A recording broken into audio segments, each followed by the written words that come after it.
This is from Justin to Kane, a podcast where Mike Robertson and Bob LaRue watch one critically acclaimed film and one terrible film and talk about how they are the same.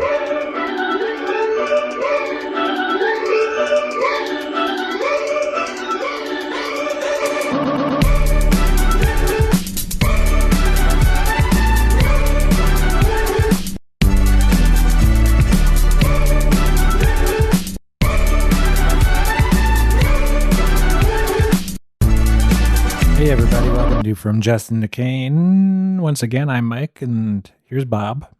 Hey, yeah, same two people as always. As always. And we're back with another fresh episode. Fresh off the press, yeah. What are the movies this week, Bob? All right, so our good film is the romcom classic, and you know I'm partial to romcoms, the 1989 romcom When Harry Met Sally. Yes. And our bad film is the Ang Lee action film, which came out in 2017? 2019. 2019, Gemini Man. Yes. I'm nervous it's actually not that bad, but I said it was bad, and so we picked it. Whatever, we'll get into it, but that's the bad film. According to Rotten Tomatoes, it's 26%, so consensus it's trash is that according it's bad. to Gospel, a.k.a. Rotten Tomatoes. You know, when I was doing a little bit of research on the movie, I Googled, how did they do Gemini Man special effects kind of thing. And in the, on Google where it'll have other questions that are similar that people ask. One of them is, why is Gemini Man bad? So. Oh, okay. Someone out there thinks it is a conversation. It's a conversation. Plus it was a box office bomb. Yeah. Okay. So I think it's, there's enough going for it in the wrong way that it is technically a bad film. Yeah. Okay, well, cool. Let's start with Gemini Man just because it's the most near film. Yes. That doesn't make any sense. Whatever. Tell us about Gemini Man, Mike. Gemini Man is a movie that came out in 2019, stars Will Smith, Mary Elizabeth Winstead, and Clive Owen. Uh-huh. And it is about a character played by Will Smith who is the titular Gemini Man, and that he was cloned by the Gemini Corporation. Is it not because he was born in April or January or whenever Geminis are born? By coincidence, he also is a Gemini. So yeah. So water signs, watch out, or something. I don't know anything about astrology. Someone who's listening to this is livid. What's a water sign? I don't know. Aquarius, maybe. Oh yeah. I think Aquarius. Scorpio is a water sign. Oh, I don't know. Right. It doesn't matter. Anyway, truly, Will Smith, not a Gemini. Truly doesn't Maybe matter. he is. Who knows? / who cares? ? So yeah. / none of our business. / none of our beeswax. Truly a waste of time. Yeah. Okay. Sorry, Mike. I derailed this.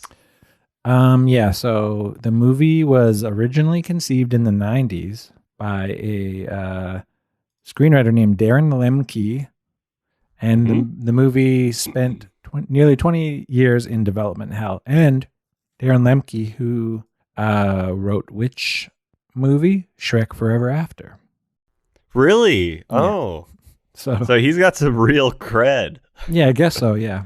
Yeah. He's kind of done Jack the Giant Slayer, Shrek's Yule Log. Oh, that's a Goosebumps rough 2, TV Haunted special. Halloween. So he's I don't know. Maybe he's a good screenwriter, but according to his IMDb and my opinion of the movies I've seen by him, I don't think so. But we're not Very here to genre heavy, diss him. very holiday heavy, don't you think? Yeah. So the movie has been was in development hell for 20 years, probably because the technology didn't really exist to make it work. Although they could have cast just a younger person and said, "Oh, this is myself from 20 years ago," because they always do that when someone plays an old version of a person. Yeah. Like the old lady from Titanic and Kate Winslet. They don't look anything alike. That's true. But we all believed it. Like we weren't like, hey, make friggin' Kate Winslet wear old people makeup, or vice versa. The old lady from Titanic, make her. Or it's like Leo de-aged. DiCaprio or that gross wet corpse they film at the beginning of the movie, just floating in the ocean. So the movie was going to be directed by, because it was in development hell for so long, it was going to be directed by Tony Scott, Curtis Hanson, and Joe Carnahan. These were all attached at some point, not simultaneously, obviously. R.I.P. Tony Scott and R.I.P. Curtis Hanson. Oh, he's dead. Yes. Is Joe Carnahan dead? Let's quickly find out. Typey. He is still alive. But barely, right? Just holding barely, on. yeah. Yeah. Funny if he was like 61 and in great health. Known for such films as The A-Team and The Grey with Liam Neeson. And Smokin' Aces. Yeah. Both arguably not amazing, not bad. No. You know, somewhere in the middle. A real workman director for sure. Got to bring home the bacon. Some other actors besides Will Smith who were attached at some point: Harrison Ford, Robert De Niro, Al Pacino, Michael Douglas, Chris O'Donnell, Mel Gibson, Tommy Lee Jones, Kevin Costner, Pierce Brosnan, Bruce Willis, John Travolta, Jon Voight, Denzel Washington, Johnny Depp, Nicolas Cage, Brad Pitt, Keanu Reeves, Tom Cruise, Clint Eastwood, Gerard Butler, Nick Nolte, Yeah. Matt Damon, Ben Affleck, Jason Statham, Dwayne The Rock Johnson, Michael B. Jordan, Idris Elba, Arnold Schwarzenegger, Sylvester Stallone, and Sean Connery were all attached at some point. You're missing Danny DeVito, who was also attached and was going to play the role briefly, but then he pulled out because he thought they couldn't pull off the animation. I believe they're making a twin sequel. Really? With Schwarzenegger and DeVito? Yeah, and I think it's called, believe it or not, Triplets. Oh man, who's going to be the triplet? Who cares? I'm sensing a theme. Let's find out. Typey. My new catchphrase.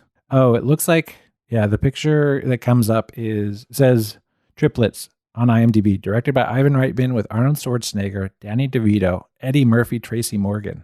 Huh. So, I don't know.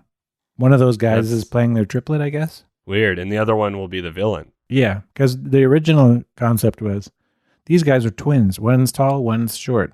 Now it's these guys are triplets. Two are white and one's not. I don't know. Wild. Oh, crazy. Yeah, that's fun. So the film was shot in 3D and 4K and at 120 frames a second.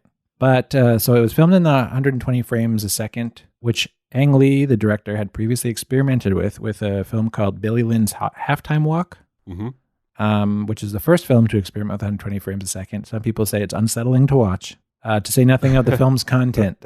But the film was projected in the following formats: standard 3D, Dolby Cinema, 2K Dolby Vision, 120 frames per second, in brackets, 4DX, IMAX 3D, ScreenX format, as well in the 120 frames per second HFR high frame rate, 3D plus on select screens, including 16 Dolby Cinema and 47 IMAX 3D with laser screens worldwide.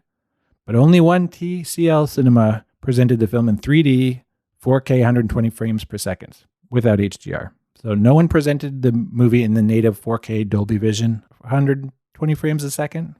Mm-hmm. The film is on 4K Blu-ray, which you can watch at 60 frames a second in Dolby Vision.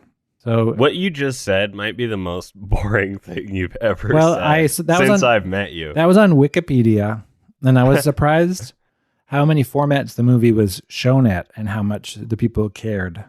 And I know enough about this stuff, but a lot of that is just like, who cares? Like, this is nonsense to me. Yeah, I hate that. Mm-hmm. I guess Dolby Vision is another word for HDR. Yeah. In a way. Yeah. If people don't know. So, the coolest part about the movie is that Will Smith plays an old version of himself, and then he also has a 3D rendering of himself at the age of 23. Also, as Fresh Prince of Bel-Air. As the Fresh Prince, yeah. He's kind of acting against. Also very timely that we're talking about this because they're coming out with a Fresh Prince reboot, which is like a dramatic reboot. It's like a film, right? Yeah. It's kind of like how The Big Bang Theory has Young Sheldon.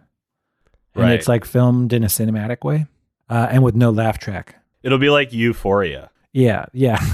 Just like really hot 20-somethings playing teenagers, getting naked, doing drugs. Yes. Feeling real shitty. So the original Disney was originally attached to work on this, and they had a department called the Secret Lab, which was a visual effects department, and they created a test short called the Human Face Project, which was their kind of calling card short that was an experiment for the visual effects for this film, which of course is, creating a CG clone of the main actor. But Disney no longer was attached when they actually started making the film. And so the visual effects as we see them are made by Weta Digital of Lord of the Rings fame. Mm-hmm. And the special effects, I thought it was going to be like a treat to look up some documentaries about how it was made. But it was pretty standard issue stuff. Yeah. They keep talking about in these little documentaries, like, this is going to change cinema forever. But it's like, there's literally no difference. I mean, there's a lot of difference probably in terms of the computing power and all that stuff. But it's, a lot of the same technology that they used in Lord of the Rings to make Gollum is kind of being used here. It's just fancier, more advanced versions of it. And they did it 15 years prior. Yeah. But so it's a lot of just motion capture with very powerful computers, obviously. Mm-hmm. A lot of CG generated backgrounds. And the character of Junior, which is the young version of Will Smith, is pretty much entirely a digital model. So when I was watching it, I was trying to figure out, is this just another actor with Will Smith's face on it? But a lot of the time, it's actually a digital model. So the entire thing, the body, the clothes, the guns, all actually just CG. Just like Jar Jar. That's what I wrote in my notes, like Jar Jar. I wonder if they had a guy walking around with a Will Smith mask on, and then they just erased his entire body and made a CG version. No, apparently that was the thing that they discussed in these little videos I watched about it. Just about how things used to be done with like a tennis ball, and you'd have to like watch the person. Mm-hmm. Now they just film a lot of these scenes on a soundstage and just CG that character into the thing. And then they can also have Will Smith acting opposite the people in the real scenes, and then they can just kind of paint out his face. Cool. So they just kind of painted his old face out and put his new face in. His old, like, haggard husk of a being, and they're like, we're going to put in this young, hot version of you instead of the normal you, which is also just an extremely fit silver fox. Yes. Well, I watched some of these videos. Will Smith looks very good at his current age. Like, the movie actually kind of makes him look a little bit like worn down, but in real life, he's got a great skin. Yeah. He looks like it looks like he's got an older head, but he still like looks pretty young considering he's like 52 or something. Yeah. So pretty wild stuff. And here's a little excerpt from the LA Times article about this movie. The animators studied Will Smith's face and his early performing style, and they looked at research papers on the aging process to understand subtle physical changes, like how much of the nose grows in adulthood. And they poured over all the minutiae of the human face, the various types of melanin in the skin, and how they interact with light, the different layers of the eyeball, how the lips stick together slightly when the mouth opens, the fine details of tooth enamel, blah, blah, blah. And also just like pores on somebody's face. They generated very specific like pores just so that, and then it would stretch in a very realistic way. Mm-hmm. Lastly, the movie was a bomb. It made $173 million, but it needed to gross globally. And it needed that's not very good. It needed to gross almost $300 million to break even. Yikes. So they think that the low opening was kind of blamed on just how the movie got panned by critics, how it kind of just looked like a generic action movie outside of the cool special effects. And Joker came out that month. Oh. And people were surprised just by how well Joker did. Yeah. But also it's like, I don't think you can really blame another movie necessarily on a movie bombing. It's like, if people want to see it or they don't. They always do. Yeah, I mean, it's easy to be like, yeah, Joker did better than us. People were just really excited for Joker. It's like, well, I guess nobody was excited for Gemini Man. It's like, you could have been the Joker movie that week, but you weren't. Yeah, and the movie would have eaten shit either way. Yeah. Even if it was competing with like Shrek the Halls or whatever. That's about all I got for Gemini Man. That's great. That's great. I like that Ang Lee is becoming known for basically taking advantage of visual effects teams in films that are overly demanding and underpaying. Yes. Because like Life of Pi famously did this, and I'm sure Gemini Man did it too. Yeah, Life of Pi, didn't that studio win an Oscar or something like that and then promptly went out of business? They were bankrupt. They declared bankruptcy and won the Oscar on the same day. Wow. Isn't that funny? I don't think that's going to happen to Weta, though. They're doing pretty good. Yeah, Weta's fine. Weta's fine. They may even be unionized for all I know. I just know that in North America, people are taking advantage of in all of the industries that involve creating CGI characters, video games or movies. Yeah. So anyway, that's that movie. Tell us about When Harry Met Sally. Too Harry, Too Sally. I love this movie. I know. That's neither here nor there. It truly isn't. You loved it too, Mike.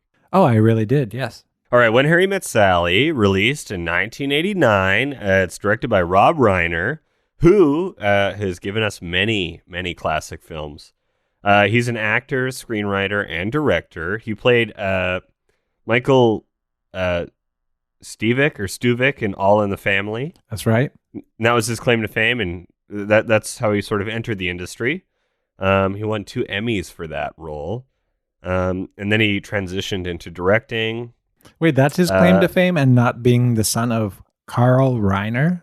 Well, yeah. I mean, nepotism helped him out, but I think his career is remarkable considering his dad is Carl Reiner. Yeah, I guess so, yeah. I think a lot of kids of, Ron Howard has kids making movies, but they're not really being talked about in the same way. Like Rob Reiner has made some banging movies. Yeah. Here are some of them. Stand By Me, Princess Bride, Spinal Tap, Misery, All the President's Men, Bucket List. Yes. Lots of great stuff, and many, many more. Excuse me, this is Kate and Leopold Erasure. What? Kate and Leopold? The movie? Yeah. I've never seen it. He directed it. It's about an old-timey person who falls in love with a person in the current time. Is it good? I assume not. Nobody talks about it anymore. Yeah. It has Hugh Jackman. He invents an elevator. That guy. I don't know. I've never seen it. He invents an elevator. He falls through this wormhole. It's a good movie. I saw it. Well, you didn't mention I saw it. Must not have been that good. I saw it maybe 3 months ago. It wasn't amazing, but it wasn't bad. Okay. I was like, this is cute. This is a cute movie. It's unremarkable. Yes. But I will say, Stand By Me, Princess Bride, Spinal Tap, Misery, All the President's Men, those are classics. Yes. True classics, as is When Harry Met Sally. Yeah, Spinal Tap is awesome still.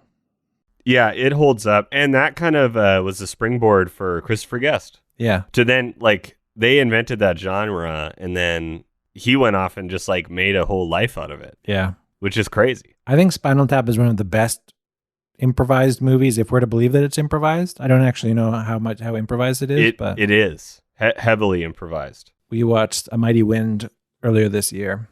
Yeah. And the music is great.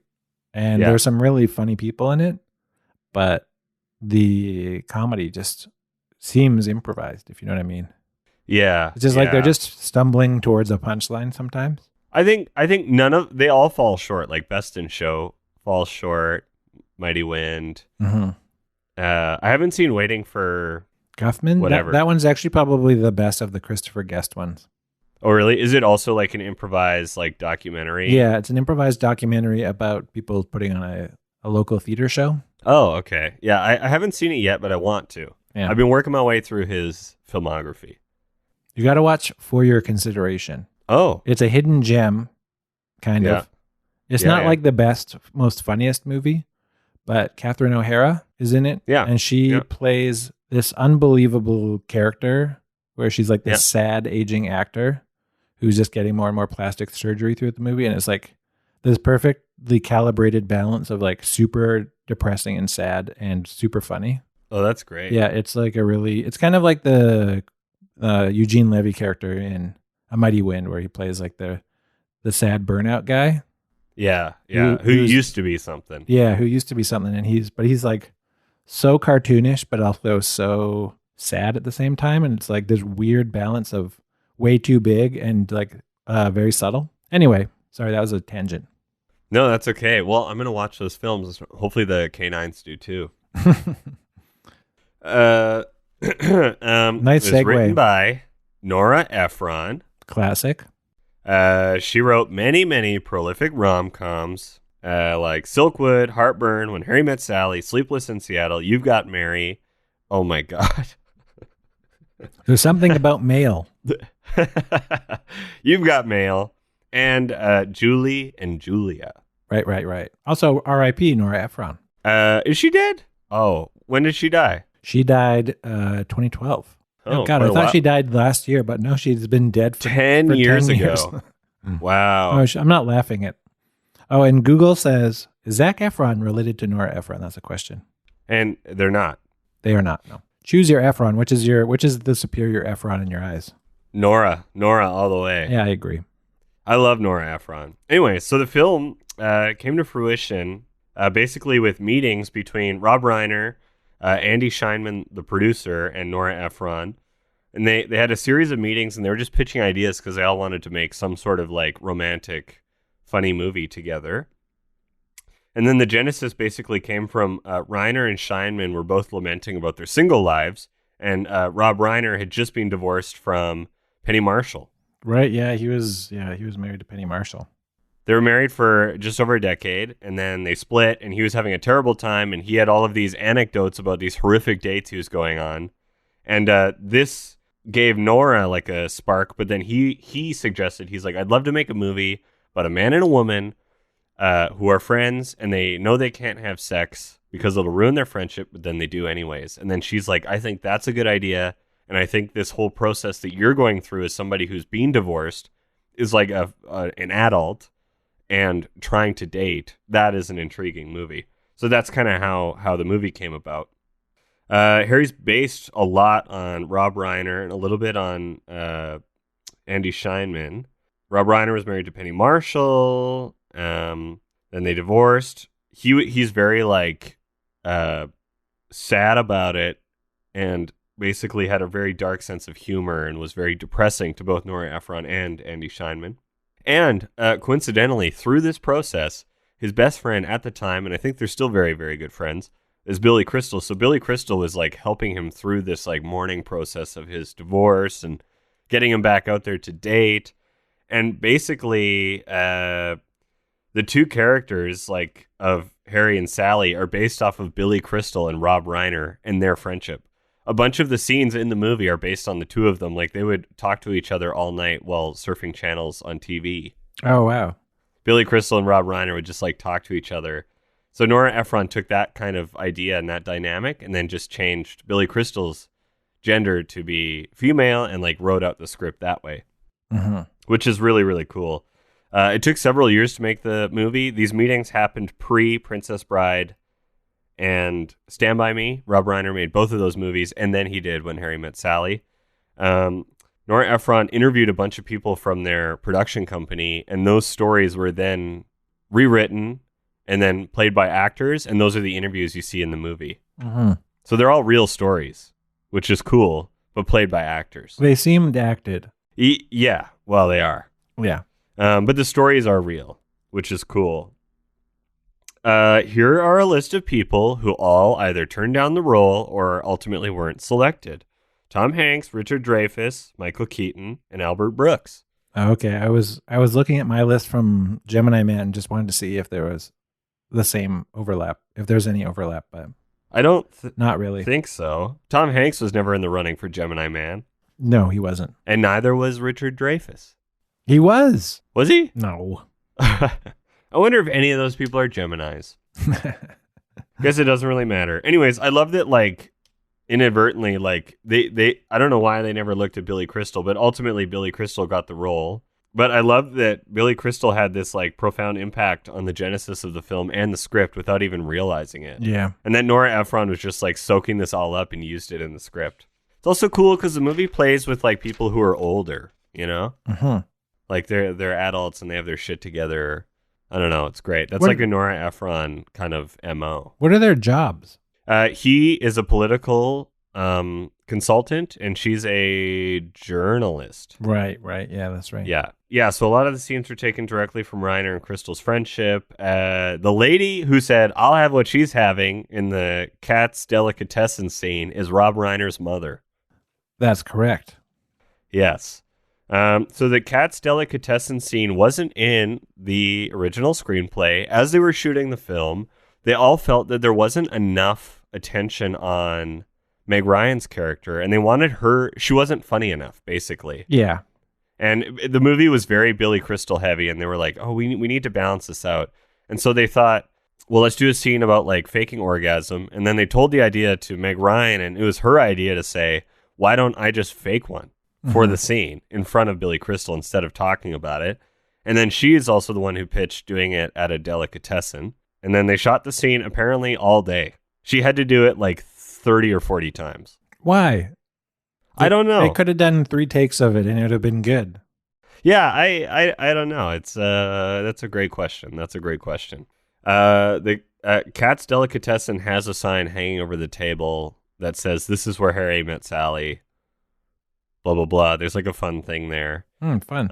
And it's still a functioning delicatessen in New York, and it's very famous, and I'm sure impossible to get into. Yeah. The last line, "I'll have what she's having," was a Billy Crystal idea pitched on the day. But basically, that whole scene was improvised and conceived of during principal photography, which is pretty cool because it's the most famous scene from the movie. Oh, wow. Yeah, which is amazing. Our boy Harry Connick Jr. is featured in the soundtrack of this film, and he also won his first Grammy for Best Jazz Album in 1990, I think. Wait, he's our boy? How is he our boy? Oh, we love Harry Connick Jr. Mike, you can't stop talking about Harry Connick Jr. We do? Oh, okay. Yeah, you talk about him all the time. I guess I do, As soon as I hit stop on my audio recorder, you're like, anyway, so I was thinking about Harry Connick Jr., and I had all these thoughts and feelings, and I wanted to share them with you and see what your thoughts You're and right, I do are. that. I just talk about HCJ so much that I never Behind your think head about is it. every single CD that has ever been released. Yeah, even some of the rare German bootlegs. Yeah. And just like VHS, like late night clips. Yeah. That I taped myself. Yeah. I'm sorry to out you, but I thought I may as well. And then lastly, the film is shot by Barry Sonnenfeld, who became a famous comedy director, and he did like Men in Black and stuff. So that's Starring like another little Will Smith. Oh, that's right. Yeah. And he also shot early Coen Brothers films, which is cool. That's right. I knew that.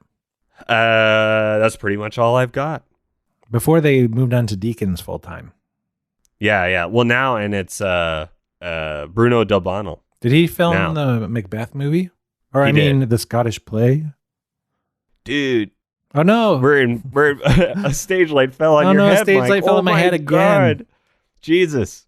For those keeping track of from Justin DeCane canon, that's the second time that's happened.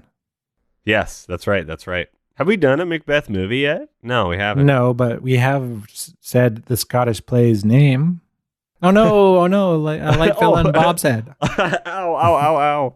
Oh man. I should have learned from your mistake, but I made the exact same mistake. Is it? I guess when you're talking about that, do you call it the Scottish movie? The Scottish play movie. The Scottish play movie. Because they're just playing, right? They're just playing in the movie. Yeah, at the very end, Denzel Washington looks into the camera and says, "Thanks for playing with me, guys." I hate you, Mike.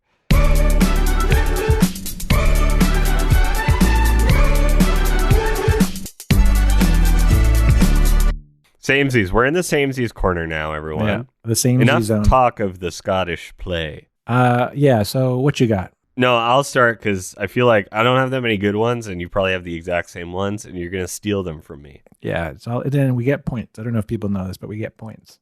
Yeah, we both have tally boards, and Mike wins every single friggin' week. Yes, I'm the Because he puts in a marginally more effort into samesies. I mean, that is true. There's both a crucial scene, not crucial, like a big scene at a college that bookends the movie. So when Harry Met Sally starts at college and Gemini Man ends at college. I can actually jump on that. Ooh, both movies spicy. Begin with a vehicle going on a long trip.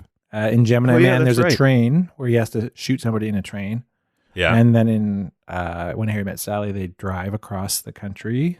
Yeah. Or I guess, no, they're just driving from Chicago to New York or something like that? Chicago to New York takes 18 hours. Yeah. Really? It's not that far away. America is way bigger than it looks.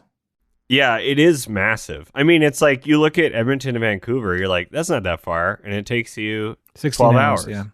If you like pedal to the metal. If you do, yeah. Yeah. Yeah, so they both start with it in a vehicle going on a long trip, and then they both end with explosions. There's a bunch of cans filled with gasoline or whatever. They get shot and they just blow up in this building. Yeah. And then there's also fireworks at the end of When Harry Met Sally, because New Year's. That's right. That's right. Well, let me piggyback on that. So both films have sort of male-female relationships that start out antagonistic, okay, via the journey they go on. And then by the end, they become very close. That's true, yeah. Yeah. And there's a will they, won't they kind of energy throughout, too. Yeah, there's a Will Smith, not they. That didn't work too well. Here's a fun fact about both movies. Ooh. This is actually kind of wild. This is a funsies. This is a funsy, samey for sure. So Gemini Man stars Will Smith and Mary Elizabeth Winstead. Yes. And When Harry Met Sally, Billy Crystal and Meg Ryan. So man-woman couple. So Will Smith and Billy Crystal both were former sitcom stars. Billy Crystal was on Soap, and Will Smith was on The Fresh Prince. He was the titular Fresh Prince. And Billy Crystal played the titular bar of Soap. That's right. He was just sudsing it up everywhere he went. Yeah, he was. Very controversial. A lot of people, there's a lot of negative feedback for the show because they're like, a talking bar of soap? Okay. People were mad. Yeah. No, they were actually mad because he played a gay character. And it and it was the late 70s, yeah. Oh, interesting. Unrelated. Although Will Smith famously played a gay character in 6 Degrees of Separation.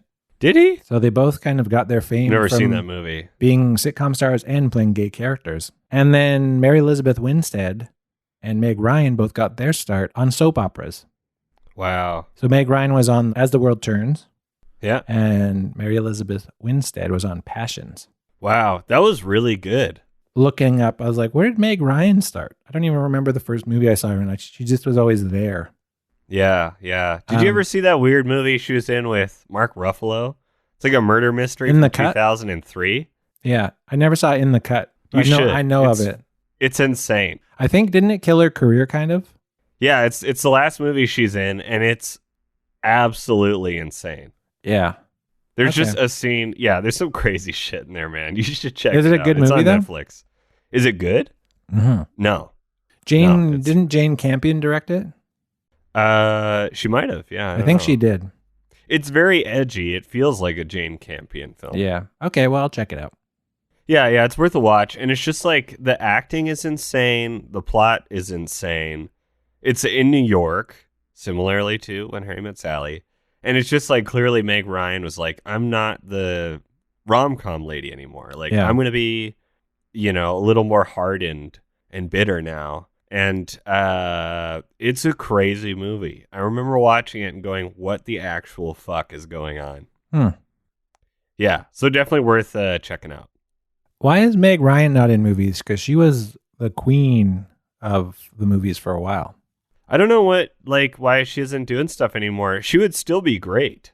Like, she's still alive. She's still doing stuff. I'm just online. She was in Kate and Leopold.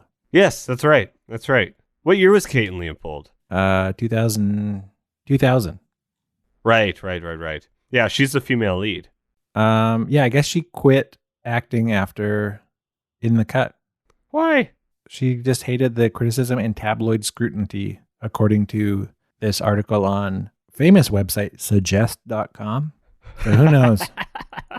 Jeez. She did. Yeah, okay. She did direct a movie in 2015. What is it? She did act in it a little bit. It's called Ithaca, and it stars Sam Shepard, Alex Newstater, Tom Hanks, and her son Jack, presumably Jack Ryan of the Tom Clancy Clancy books. Yeah, she birthed the Tom Clancy character.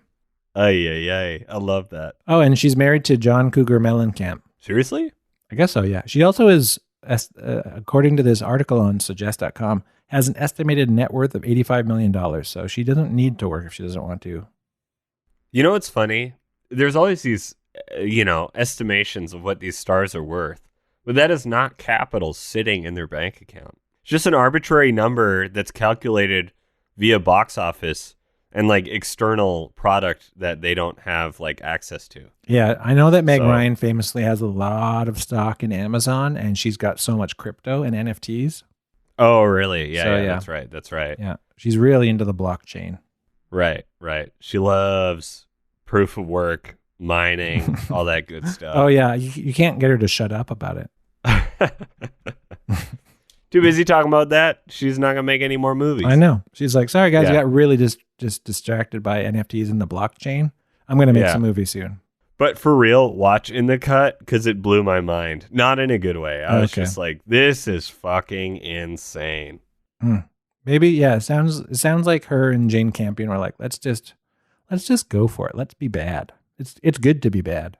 Yeah, and it's a wild time, man. It's worth a watch. Yeah. Back to samesies though. That was a nice we're little in the diversion corner. Goddammit. Well, that was the diversion corner. Right. Not the divergence corner. No, the diversion corner. Yeah, we're not going to talk about the Divergence movies. I'm just as another side note, fuck it. Here we are. Another Divergence. Or in the Divergence. Loving Harry Potter. Read the first book in 3 days. Yeah.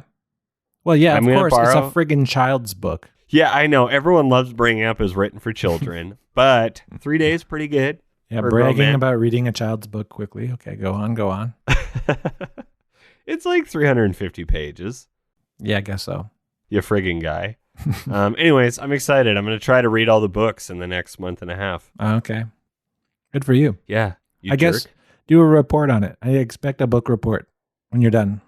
Yeah. I'll make a PDF for a Patreon. You got to pay through the paywall, and you'll get this sweet book report I made. We should actually do from our first episode of From Justin to Paige. I agree. Where we talk about the Harry Potter books. Why not? Yeah. Well, have you finished Hunger Games? No. When do you think you'll be done? A long time. Well, you're done the first book. No, I'm still like a third through it. Oh, yeah, that's fair. If it sucks, don't finish it. Maybe it's just because I think it's just because my genius brain, isn't entranced by a child's book like some of us. So I don't know. You're a jerk. Listen, I haven't read a book in 2 years, and I was like, dang, I read a book in 3 days. That's pretty good. I still got it. Even though, yes, it was written for children in 1997. Yes. Kids were dumber in 97, too, so it's even easier to read. Every time I read a book, I'm always just like, wow, you ever do this? You ever read these things? These are great. I forget the feeling of finishing a book. Yeah. And it's great. It is great, yeah. Yeah. Also, friggin' books, they take forever to read. They can. Yeah. Why not watch a movie that's an hour and a half versus a, 10 to 16 hour version of the same story? I ask myself that every day, Mike. And then I watch Too Hot to Handle season 3. Okay. And then I'm like, what am I doing? I am the problem. You are the problem. Okay, let's get back to the samesy corner. Back to the samesies. Jeez Louise, Mike. Both movies have characters looking at the camera and talking directly to it. Because When Harry Met Sally, the old people, in the documentary sections, looking right in the camera and talking to it. There's so many scenes in Gemini Man where there's like one of the characters is staring right in the lens and you're like, are they talking to me? And then it cuts to the other character they're talking to. And it's edited in such an awkward way sometimes. Did you notice that? So, man, I watched this movie like a month and a half ago, and I'm having a hard time recalling some of these. I finished it today, so that's why. I know. It's very fresh in your mind. I should have just rewatched it. I had the time. No, you shouldn't have had to. I just wish I could be like, yes, I remember they broke the fourth wall. You don't have to. You can just pretend nobody cares. Nobody's watching these movies along with us. Nobody is like invested in like that aspect of them. The thing. That's true. And maybe they watched it. They're going to watch it because we talk about it. I don't know, but we give it all away, man. Just plot spoilers, left, right, and center. You know what I mean? My theory is that Ang Lee, who is not a crappy director and is not an incompetent man by any means. Hulk is a great film. Yeah, he, I think, did that on purpose. I think whenever a character is talking about mirrors, they look into the camera. I think so. Isn't that a little on the nose? I think a little. Well, yeah, he kept talking about looking in the mirror a bunch of times, and it was a bit on the nose. It's like, oh, nice thematic setup for what's to come. But the script is god awful for this movie. Yeah, like when you're working with garbage, what do you expect to make out of it? You know what I mean? Like the best you can do is some sort of hobbled together piece of garbage made out of smaller pieces of garbage. Yeah.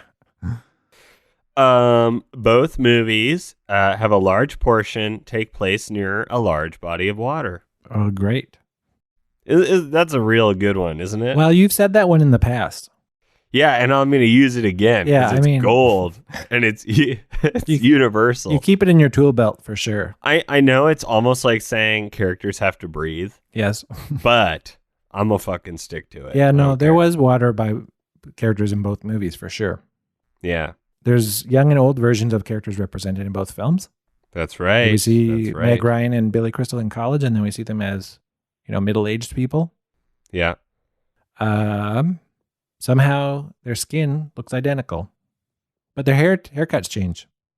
That's right. That's right. And their ears and noses, like the cartilage, seem to have stayed the same size, even though they would have grown theoretically. Is that a thing? That's what the Gemini Man special effects team, they analyzed that stuff.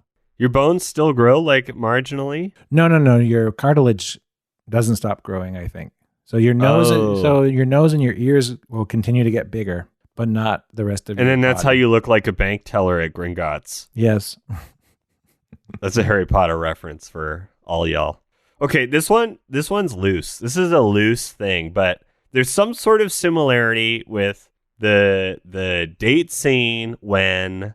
Oh, here's what it is. So, who's the female lead of Gemini Man? What's her name? Mary Elizabeth Winstead. Mary Elizabeth Winstead is trying to set up Will Smith's character by being undercover and surveilling him. Mm-hmm. Okay? And in When Harry Met Sally, Harry and Sally set up their two best friends with each other, and it all is a disaster. Both incidences is a disaster. Sparks fly, but not in a good way. That is a great use of the double meaning of setup. Thanks. That is what this podcast's all about. Yeah, it's called just stretching nonsense to some sort of idea and then explaining it half-assed, and people are like, wow, that's really smart. Yeah, basically this conspiracy theory kind of way of speaking about things. This is some ancient aliens bullshit we're doing, but with movies. Yeah, good job. That was a great samey. Yeah. Both movies are about characters looking for their mirror image. And by that, I mean, in Gemini Man, he's looking for his mirror image of himself, literally. And in When Harry Met Sally, you're looking for your mirror of your heart. Aww. You know? That's nice. And they were right there all along. Yes. I guess both characters feature lonely protagonists. Mm-hmm. Will Smith is lonely, doesn't have love. Yes. And Harry and Sally are both lonely for large portions of the film. Even though they have each other, they don't date and they don't have love and blah, blah, blah. Yeah. You know? Well, I'll even take that a step further. Both feature male characters who are haunted by their past. Right. Because Billy Crystal is talking about his ex-girlfriend, and Will Smith in Gemini Man's always ex-wife. His ex-wife, right. And Will Smith in Gemini Man's always talking about how he just has bad nightmares and insomnia. And he keeps talking about ghosts all the time, but not like literal ghosts. They're just, obviously he's haunted by something. Yeah. So he's it's the same movie. They're identical in every single way. Another samey I got. Yeah. Lots of sitting and talking or walking and talking where characters just explain things to each other. As in Gemini Man, it has some really awesome action scenes. Yeah. Like the motorcycle chase scene was awesome. There's so many cool parts to that. Just where he kicks a motorcycle at him. Awesome stuff. But then every other scene when there's not guns at play, they're just literally just sitting across a table from each other and explaining the plot of the movie to you. Just exposition dumping. Yeah, it's just exposition at sitting at tables. Or walking and talking and exposition dumping. And in When Harry Met Sally, they do a lot of that, but it's just talking about the difference between men and women. That's cinema, my man. That is cinema, my man. This is my last one, and this is more of an external similarity. Both films are made by directors who usually don't write their own screenplays. Okay. but instead hire very talented ones. Like Rob Reiner's worked with some of the best screenwriters in history, and I assume Ang Lee's like worked with some really cool screenwriters too. Oh yeah, well he directed The Ice Storm, which is a well-written movie. Yeah, there you go, Frick. And Life of Pi. Yeah, I only have one more samey, and is that both movies, the male main character, has a kind of gruff, mustachioed friend. There was a similarity there, and I couldn't put my finger on it. And you did. Well, I mean, in When Harry Met Sally, that character's played by Bruno Kirby. Yep. R.I.P. Yeah, R.I.P. A lot of people died in these movies. R.I.P. Yeah, Carrie Fisher. Yeah, Carrie Fisher. Man, this is sad. Yeah. I didn't realize we were doing a memoriam episode. I know, we should just play some music and just say names of people who died in these two movies. Yeah, so anyway, Bruno Kirby's in When Harry Met Sally, and the character who plays, I can't remember the actor's name, but he plays the character Baron in Gemini Man. He's like the Asian Bruno Kirby in a lot of ways. Yes. They kind of look similar and similar vibe, similar kind of character. Also, these movies are fun to watch. Like, I know sometimes we pick alienating films, but if you need something to watch, these two are cool, and they're a super weird double feature. They definitely are, yeah. But worth it.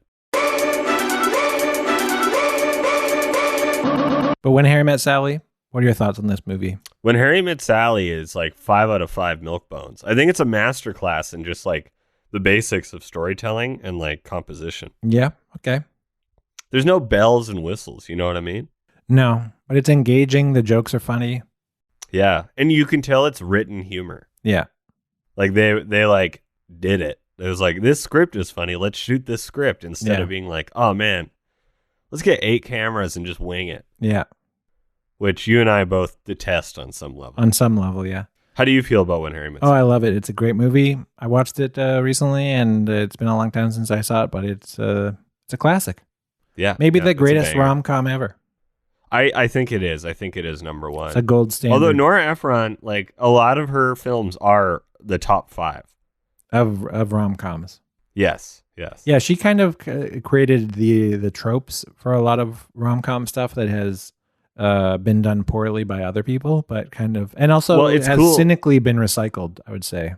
Yeah, well, it's cool because I think Sleepless in Seattle and You've Got Mail both break all the rules, but are good rom-coms. Yeah. Whereas like a film like The Proposal or, 2 Week Notice or something is a different beast altogether and much more cliche. Yeah. That's neither here nor there. How do you feel about Gemini Man? I actually enjoyed it. I thought the action was awesome. I didn't think that the Uncanny Valley special effects were all that bad. Yeah. It actually was pretty convincing for the most part. I mean, the problem is the technology is so cool that you just spend more time staring at the character's face trying to figure out whether you're seeing an Uncanny Valley or not. It's really hard to actually get immersed in it. Yeah, instead of watching them explain the movie while walking down the street. Yeah. So which is what you actually want to be doing. Yeah, exactly. So I found that part didn't really work for me. I just kind of was distracted by the technology still. So it's still new enough that I'm not like immersed in the movie. But I don't know. I thought it was pretty sweet. Pretty sweet if you want a good action film that has some cool special effects and lots of shooting. And that's about it. Yeah, that sums it up. Sums it up. Your thoughts? I'd say like 2 milk bones out of 5. It's fine. I don't think it's anything special, and you shouldn't just like love a movie because the special effects are cool. No, but I think that's like what they were leaning on. Yeah. Less story, more like, whoa, there's a Fresh Prince Will Smith and a old gross Will Smith. Also, as someone who's watched Lord of the Rings kind of recently, Gollum kind of really sticks out in that movie. Like literally, he sticks out because he's not a real person. Yeah. And so like the special effects, which were amazing at the time, kind of haven't really aged well as TV's got nicer. Yeah. So I don't know. I feel like Gemini Man will be the same thing in maybe 15 years. We'll look at it and be like, man, I can't believe their face looks like trash. Say the catchphrase, Bob. This feels over. Definitely feels over now, though. We've really milked this dry. We've milked this bone dry for sure. Great. Thanks, Canines, for listening to this epi. Yes. Come back next week when the movies are The Matrix, the original Matrix, not Resurrections. And then the bad movie is Cool as Ice, starring Vanilla Ice. Yes. The titular Ice. The iciest of ice. Yes. So that is our episode next week. Come back. Same K9 time, same K9 channel. Same bullshit next week. All right. Bye. Okay, bye.